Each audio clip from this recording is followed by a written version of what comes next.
Hi class. For this video, I'd like to talk about a famous allegory from the philosopher Plato, known as the Allegory of the Cave.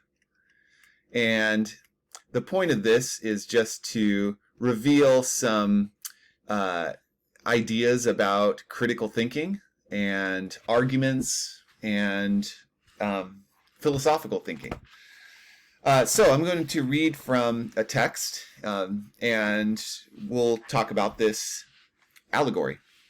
So the characters in this allegory are Socrates, who is providing the story that is supposed to illuminate something about knowledge, and Glaucon, who is interacting with him. So Socrates says, imagine men in an abode extending down in the earth like a cavern, with an entrance open to the light as wide as the whole cave, where there they have been confined from childhood, their legs and necks so shackled that they cannot change their place, or look any way but straight ahead, the chain preventing them from turning their heads around. And imagine their light to be that of a fire at a distance shining down from behind them, while between the fire and the prisoners goes an elevated roadway. And built along that way, imagine a low wall like the screens which the puppet players have to shield them from the crowd, and over which they show their apparitions. So we have a cave here with a wide opening. We have prisoners who are shackled down here. Okay, so they have chains holding them down. And an important thing is that they are looking at the cave wall. Okay. And behind them we have a fire. And we have an elevated roadway. Okay. And so, of course, what crosses on this roadway, the fire behind it is going to cast a shadow against the cave wall. Okay, so Glaucon acknowledges that he can see this. Now Socrates says, now picture men along this wall who carry articles of every sort that overtop the wall, with human figures and shapes of animals done in stone and wood, and works of all descriptions. And as you might expect, among the carriers, some are vocal and others are silent. So we have individuals crossing here, and some of them are holding things in their hand that are then being projected upon this wall as a shadow. Okay. And some of them are, vocal and saying things and so on. Okay.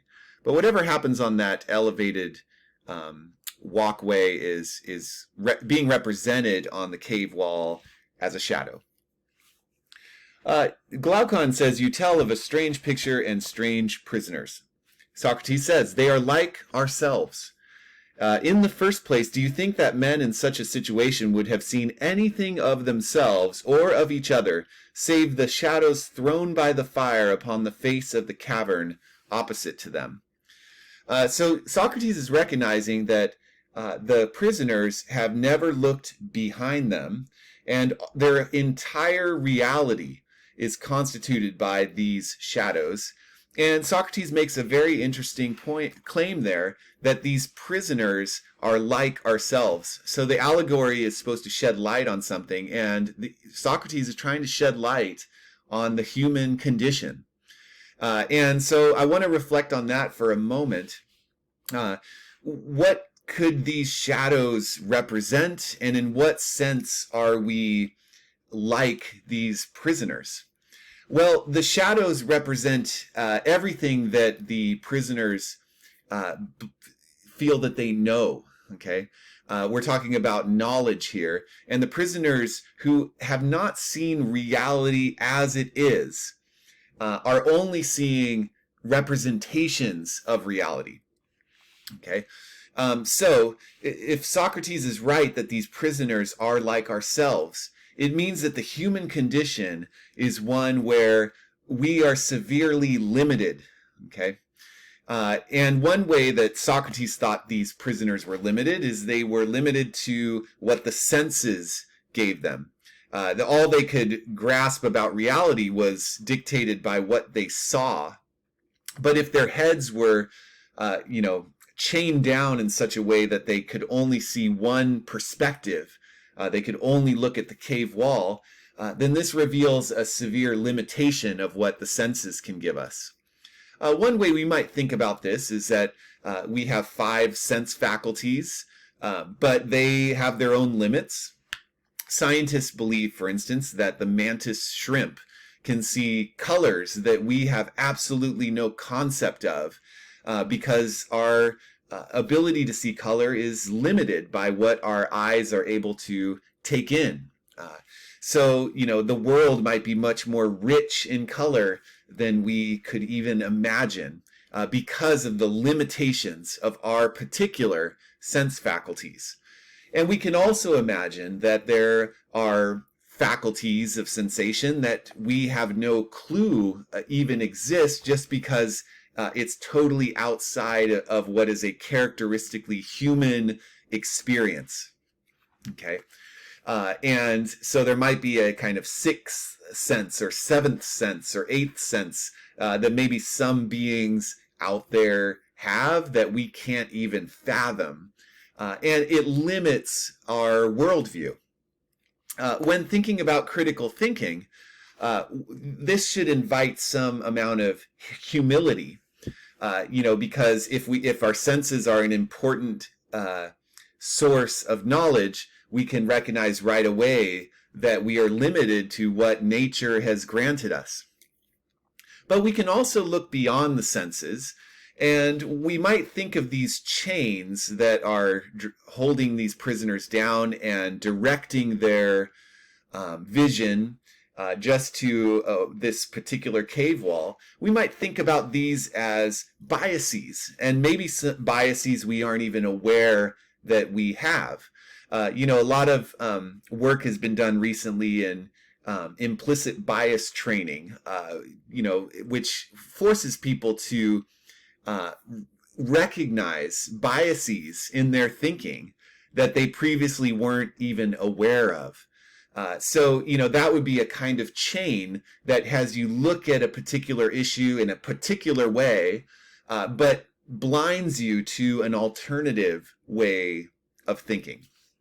We can also think about just what kinds of experiences we are able to have. Someone who has access to a rich education is going to experience the world in a different way than somebody who is not able to access a rich education. So the kind of resources we have around us and the kind of exposure we have to different ideas and ways of thinking is going to shape our particular ways of thinking. But I think that it's fair to say that the human condition is one that always makes a pure grasping of the truth impossible for human beings, because we always bring a perspective. Now, one thing we can think about is that take any kind of belief that you have. You can formulate an argument in defense of that belief. So let's say that you believe, X is true, okay? And you can plug in anything for X. And I ask you to explain why X is true. Well, let's say that you're able to provide a reason, okay? Because Y, implies X, all right? But so the conclusion now of this argument is defended. It has reason behind it. So we have a reason to believe that this conclusion is true, which is this premise. But the premise has no defense of its own. It's just given. So I can then ask, well, why should I accept this premise? And you can then create an argument, okay?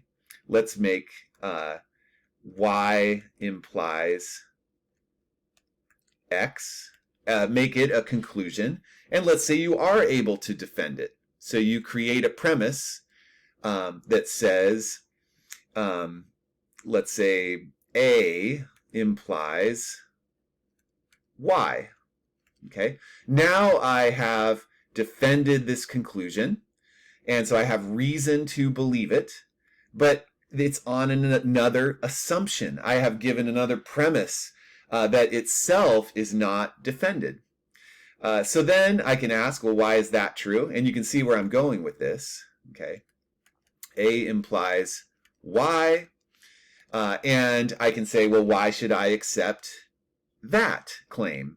And then you'd have to provide another reason, but that needs to be defended itself. Okay, so there's a couple options here. One is that this is an endless regress, okay, of more and more justifications for premises, but it will never end. Okay, and so there's never any kind of solid ground that you're standing on that helps you build out a belief system. Another is that you end up making a circular argument, because X is true, okay, which then creates circularity, which itself is problematic, okay, because we hope that our beliefs are grounded in a reality that isn't insular, again, this isn't really, if your argument is completely circular, then one can ask, why accept this circle in the first place? Okay, so this is to shed more light on a possible interpretation and meaning of the allegory of the cave. Perhaps the human condition is one of ignorance, because we all need some kind of fundamental belief that grounds our belief system, which we have to acknowledge is not itself justified. Okay, but that puts us in a position of ignorance. There's possible weaknesses in that more fundamental belief, but we need it to kind of get off the ground and form other beliefs. So if we're to have a belief system, we need some starting point, and it just might be the case, and this just might be the human condition, that this starting point is a leap of faith. It's not itself justified. Okay, so all this should invite some amount of humility about the human condition, about the beliefs that we hold, and an openness to having them challenged.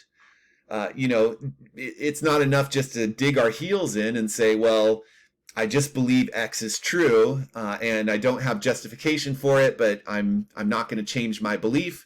It's a worthwhile endeavor to put even our most fundamental beliefs to the test and see if they hold up. Maybe they don't.